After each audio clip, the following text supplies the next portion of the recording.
Before installation, remove the plastic protector from the blade rubber. With this arm type, it is necessary to remove the pre-attached adapter on the wiper blade and replace it as follows with adapter BC. Identify the release tabs on the pre-attached adapter. Using your index fingernails, pull both release tabs towards you. The pre-attached adapter will tilt towards you and disengage from the blade. Discard it. Locate adapter BC and position it so that the release tabs face up. Tilt adapter BC back into the cavity in the blade until it clicks in place. Both release tabs must lock onto the blade before proceeding to the next step. Press the tab on the front of adapter B. Lift shim C off of adapter B and discard it.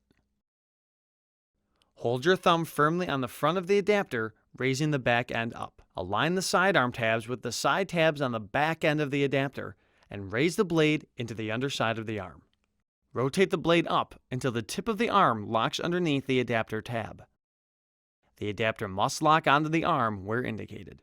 Before use, make sure the wiper blade and adapter are locked onto the wiper arm.